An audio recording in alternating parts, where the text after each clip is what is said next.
Salut à tous les amis, j'espère que vous allez bien. On se retrouve aujourd'hui, mardi 18 août 2026, pour une nouvelle vidéo. Dans cette vidéo, on va parler de l'arrivée de Rodri, on va parler de Cancelo, leur visite médicale s'est déroulée ce matin. On va parler d'informations un peu exclusives sur les différents sujets actuels du mercato du Barça. On va parler également de toutes les infos de manière globale, donc n'hésitez pas à vous installer, à liker, à partager comme d'habitude, à vous abonner sur Twitch, YouTube, etc. Vous pouvez également souscrire à la page Twitter ou encore Twitch si vous voulez me soutenir encore plus. Vous pouvez soutenir en rejoignant la page YouTube également sous la vidéo.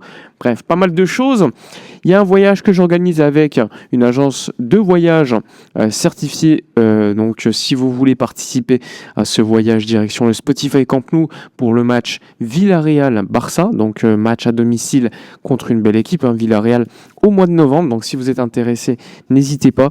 Il y a un site que je mets en description. Il y a le full package, donc l'hébergement, le match, le musée, les dîners, City Pass, bref, de tout pour être tranquille et n'avoir rien à gérer. Donc, si vous êtes intéressé, il y a un site. Vous cliquez sur le site. Il y a des questions. Il y a une FAQ. Vous pouvez également me poser des questions sur le WhatsApp du site. Si vous êtes intéressé, rejoignez l'aventure pour tout simplement un voyage communautaire, actualité Barça. Voilà, on y va, on débute pour la vidéo de la journée. Alors comme je vous l'ai dit ce matin, tôt, 9h du matin, Rodri a débarqué pour faire sa visite médicale du côté de la Ciutat Deportiva à Barcelone, alors que lui, Cancelo, est un peu plus couche tard, c'est vrai, un peu plus tard, a priori, il est arrivé aux alentours de 10h15, 10h30. Donc c'était attendu, évidemment.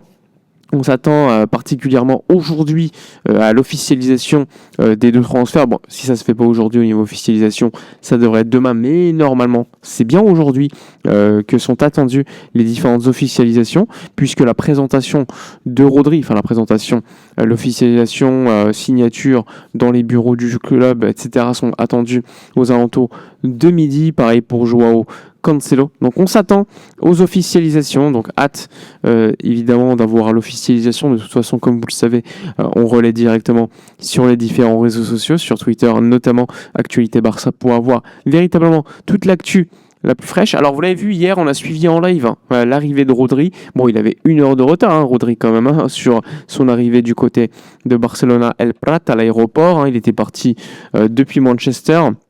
Donc ça a mis près de 2 heures, on a suivi l'avion en direct tout simplement. Ça s'est bien passé, il est arrivé, il a fait sa petite interview rapide devant les médias qui l'attendaient en disant on vise la Ligue des Champions, on vise tous les titres, let's go, très heureux d'être ici, très heureux de vivre un rêve. Donc Rodri, très très propre sur lui, un Rodri efficace, même au niveau des communications qu'il a pu donner aux différents médias. Donc on s'y attendait, mais Rodri est donc bien là du côté du Barça. Je ne sais pas si vous en rendez compte, mais c'est quand même une recrue extraordinaire. Et la première parole de Rodri, c'est Vamos a por todo. On va pour tout. Donc on veut tout gagner, tout simplement. Donc ça, c'est quand même important. Je n'ai pas précisé, mais Rodri, c'est un contrat de 4 ans. Joao Cancelo, c'est un contrat de 3 ans. On parle quand même de salaire au niveau Rodri assez important, même si ça reste dans les... au niveau grille salariale assez maîtrisé par le club. Je le rappelle, il devrait être le 2e salaire du club, juste derrière Lamine Yamal. Il y a eu des montants qui sont sortis sur les différents réseaux sociaux. Faites attention à ces montants-là. Concernant Cancelo, on n'a pas le montant, mais ça devrait être aux alentours de 12, 13, 14 millions d'euros bruts annuels pour le joueur portugais qui lui aussi attendait son arrivée à Barcelone. Il s'est exprimé lui aussi quand il est arrivé à Barcelone hier midi en disant soit je jouais toute la saison, soit je jouais pas toute la saison et je prenais mon salaire à Al-Hilal, soit j'allais à Barcelone, il n'y avait pas d'autre option. Donc il voulait absolument revenir et on peut le dire, Joao Cancelo, tout comme Rodri, ont obtenu leur objectif, ont atteint leur objectif. Donc ça, c'est quand même plutôt pas mal.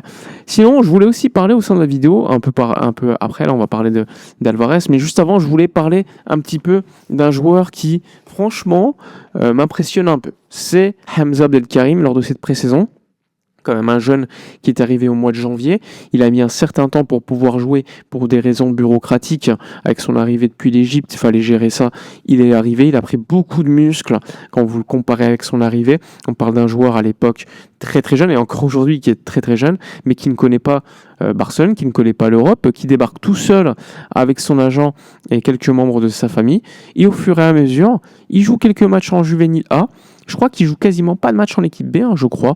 Et d'un coup, pré-saison, on le voit, Hamza Abdelkarim qui a déjà participé à la Coupe du Monde et qui n'a pas pris de vacances. C'est-à-dire que, ok, il n'a pas beaucoup joué, mais quand même, il y a des joueurs égyptiens qui n'ont pas beaucoup joué et qui ont pris des vacances. Lui, fin de la Coupe du Monde, il y a eu la tournée des Égyptiens au niveau gouvernemental, etc. Et le lendemain, il y avait Hamza Abdelkarim à la Ciutat Esportiva en train de travailler déjà. Ça, c'est dire la volonté de ce petit de vouloir réussir au Barça. Aujourd'hui, clairement, dans l'effectif, on n'a aucun joueur de ce profil-là. Alors, on parle d'un jeune joueur. Attention, c'est un profil très intéressant. Il rappelle évidemment Erling Haaland dans la manière de courir, sa taille, son profil de joueur, évidemment. Mais attention, on parle de profil, on ne parle pas de qualité. Ça reste un très jeune joueur qui peut largement progresser, mais on le voit, on le sent. Quelqu'un qui marque. Il a marqué lors de différents buts de pré-saison. Il a marqué lors du dernier match, d'ailleurs, avec l'adversaire, le FC Bâle, sur un très bon centre un peu dévié par Karim Adeyemi. Et moi, ce qui m'impressionne, c'est de voir sa capacité tout simplement de progression. On parle d'un joueur qui, il n'y a même pas 6 mois, était inconnu même par nous. Parce que moi, je suis le Barça au quotidien. J'avais suivi un petit peu la Coupe du Monde du 17. L'Égypte, je connaissais deux noms, quoi. Pas plus Hamza Abdelkarim. Et pour autant, il faut le dire, il arrive à Barcelone, personne ne le connaît, même ses coéquipiers, et au fur et à mesure, il gagne sa place. Il s'installe pour la pré-saison avec l'équipe première, et ça, c'est pas tous les joueurs qui gagnent cette place, et véritablement, il profite, on va pas se mentir aussi, d'un poste sinistré à la Masia. Le poste de 9, ça n'a jamais été un poste, on va dire, avec une grosse maîtrise au niveau du centre de formation. Il y a eu Abel Ruiz qui est sorti il y a quelques années, mais qui n'a pas eu une grosse carrière, mais quand même, ça reste une carrière admirable en Liga. Mais sinon, on n'a jamais eu de top 9 mondial. Ça a toujours été des joueurs qui ont été finalement sur le côté, ou surtout des milieux de terrain, voire un défenseur avec Koubarsi.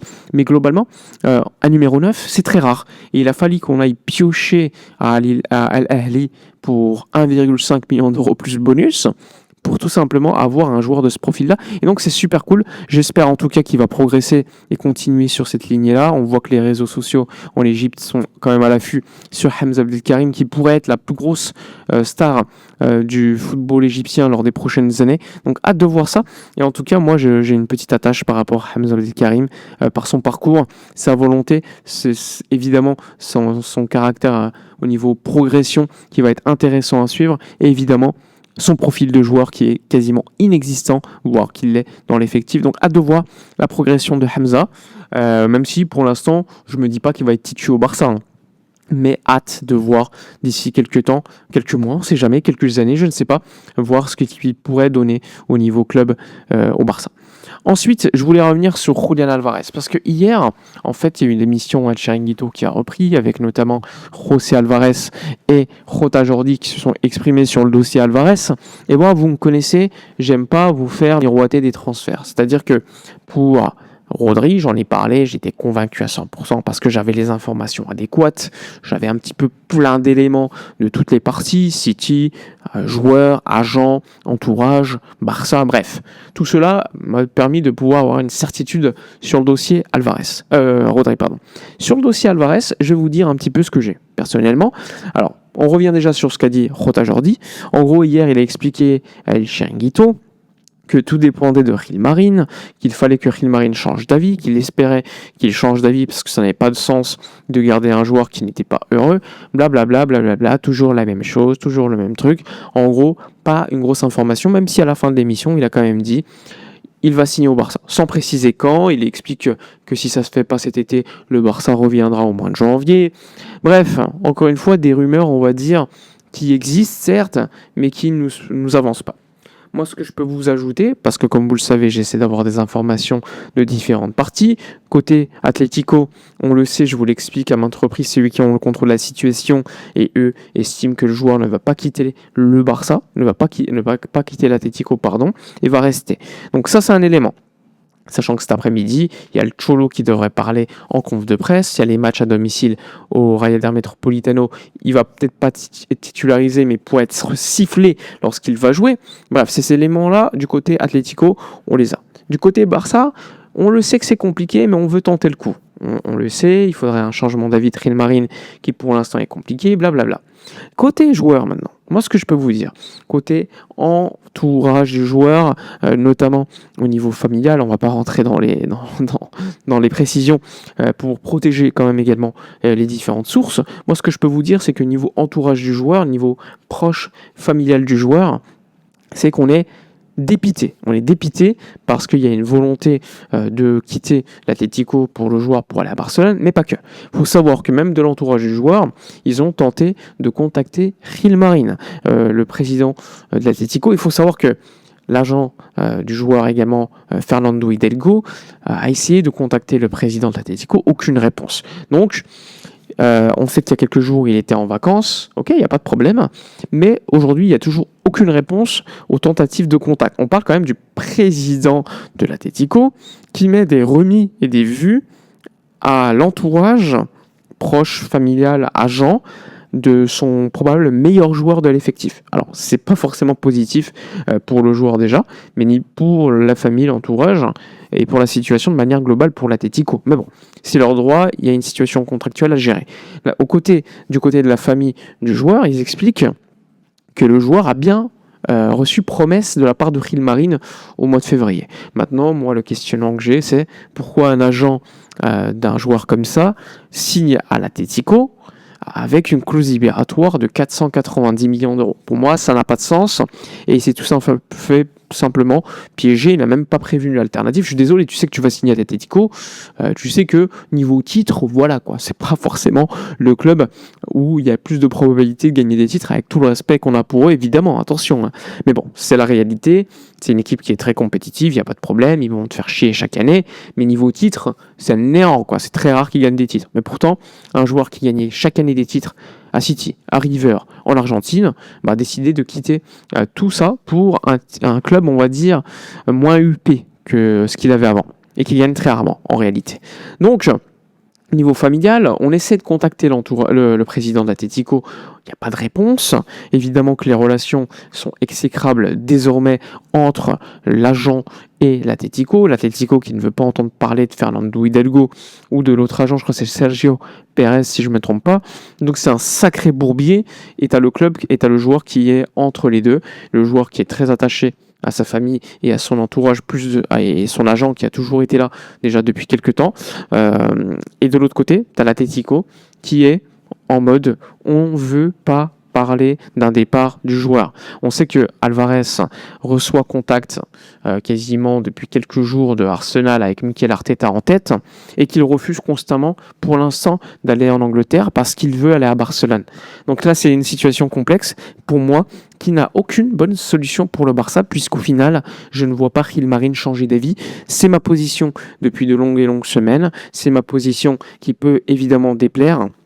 Mais encore une fois, je préfère vous dire la vérité plutôt que vous dire « Oh, Alvarez va signer » et ensuite vous êtes déçu et vous venez vers moi, vous me dites « Oh, tu nous as dit ça, tu nous as menti ». Non, j'essaie d'avoir la position la plus claire lorsqu'il y a des probabilités très hautes et que j'ai des informations qui donnent un deal qui va être fait, comme il a été fait pour Rodri, vous l'avez vu, je vous le dis. Lorsque c'est le contraire, je ne peux pas me permettre de vous dire que ça va être le cas. Pour Alvarez, je ne vous dis pas que c'est impossible aujourd'hui. Parce qu'on ne sait jamais. Rilmarine, il peut changer d'avis, etc. Mais je vous dis que c'est improbable, très compliqué. J'imagine pas en fait le président de l'Atlético, après le bourbier qu'il nous a fait en termes de communication, etc., changer d'avis. Mais s'il change d'avis, les gars, je serai le premier heureux. Moi, perso, je ne le vois pas. Mais on ne sait jamais. Et ça me met dans une situation où je me dis, est-ce que le Barça cet été va recruter un neuf ? Parce que, encore une fois, oui, ok, il y a le Barça des alternatives. La priorité de Flick, c'est un neuf. Ça, c'est une certitude, tout le monde le sait. Et je me dis que Deco, pour l'instant, il a toujours respecté les demandes de Flick. Flick, il a refusé Bastoni, il a refusé Cuti Romero, et Deco a toujours respecté. Il voulait Cancelo, il l'a eu, mais il voulait également un top numéro 9. Il a voulu Rodri, après discussion avec le joueur, ça s'est fait. Mais il y a en priorité le 9. Et le 9, pour l'instant, Deco ne l'a pas. Alors je me dis, est-ce que Flick veut un 9 absolument à tel point qu'il est prêt à accepter des numéros 9, on va dire, de moindre calibre, et encore, ça dépend les noms, soit il se dit, on prend personne, let's go, on va avec Olmo en faux 9, Gordon, Adeyemi, Rafinha ou un autre joueur, Fermin, etc., et on attend le mois de janvier pour tenter un autre joueur. Évidemment, ça peut arriver, mais pour moi, c'est très risqué. C'est très risqué parce que, encore une fois, en termes d'effectifs, tu as toujours besoin d'un numéro 9 dans une équipe comme le Barça. Pour moi, en tout cas, même si on a vu le PSG a gagné sans le numéro 9, véritable 9 en tout cas, mais avec un Dembélé, ça peut arriver. C'est pas, on va dire, inhérent au succès. Hein. Tu peux avoir une équipe sans numéro 9 et gagner. Pour autant, pour ça, il faut une équipe qui tourne super bien et il faut des mecs efficaces devant les cages. Et encore des fois, sur certains matchs, tu as toujours besoin d'un mec qui est toujours bien placé pour te mettre le but. Un Lewandowski, quoi. Et aujourd'hui, dans l'effectif, t'en as pas. T'as peut-être Hamza Abdelkarim, mais qui est encore très très jeune et qui doit encore progresser au niveau physique, au niveau de l'intelligence par rapport à ses coéquipiers, comment s'associer avec eux. Je vous dis pas qu'il est pas bête, je vous dis pas qu'il est pas intelligent en termes de foot. Hein. Je vous dis qu'il a besoin également d'habitude, de temps pour s'associer avec ses coéquipiers, connaître leurs mouvements et lui aussi que les autres connaissent ses mouvements. Donc ça met un petit peu de temps aussi. Bref, j'ai hâte de voir en tout cas comment le mercato va se clôturer. On n'écarte pas un défenseur, même si perso, je pense que la priorité reste le 9. On n'écarte pas, pour autant, si le position numéro 9 ne peut pas évoluer. Le fair play financier, je le rappelle, il est dispo pour toute la saison. C'est-à-dire qu'au mois de janvier, on n'écarte pas non plus une volonté de la part du Barça de se renforcer sur le mercato au poste de 9 s'il n'y a personne qui vient. Maintenant, en termes d'alternatives, il n'y en a pas beaucoup, on va pas se mentir. Dites-moi dans l'espace commentaire si vous avez des alternatives au poste de 9. Si vous envoyez, dites-moi les noms. Oyarzabal, pour moi, ok, c'est un bon numéro 9, mais c'est pas la folie, quoi. C'est pas un titu pour moi d'une top team européenne, même s'il a gagné le mondial. Il n'y a pas de grands noms en vérité. Il y a des noms, hein, mais très compliqués à sortir. Un Kane qui pourrait prolonger d'ici quelques jours du côté du Bayern, un Lautaro qui est très heureux à Milan. Globalement, compliqué de trouver. Donc c'est soit Alvarez, a priori, soit personne, soit des joueurs, on va dire, de moindre calibre. Donc à voir en tout cas la solution qui sera trouvée du côté de Barcelone. Voilà en tout cas pour l'actualité de la journée. N'hésitez pas dans l'espace commentaire à donner votre avis, à liker, à commenter, à partager. Vous pouvez également, si vous le voulez, rejoindre l'aventure Actualité Barça. Tous les détails en description de vidéo avec un lien vers un site, avec un full package. Vous pouvez avoir des options, les retirer, etc. Si vous avez des questions, n'hésitez pas à les poser directement sur mon Instagram, déjà perso, ou tout simplement sur le WhatsApp du site, où là vous pouvez poser des questions, rejoindre l'aventure. Il y a déjà eu énormément de réservations, donc je remercie tout le monde et on va bientôt, à mon avis, finir parce qu'il n'y a plus beaucoup de place, donc let's go, n'hésitez pas pour le match Barça-Villarreal. Bref, voilà pour la vidéo de la journée, on se retrouve probablement demain pour une nouvelle vidéo avec beaucoup plus d'actu, a priori puisqu'on aura les officialisations, et hâte de voir ce que le mercato nous réserve parce qu'il n'est pas fini. Bref, passez une bonne journée, likez, commentez, partagez et à demain. Ciao.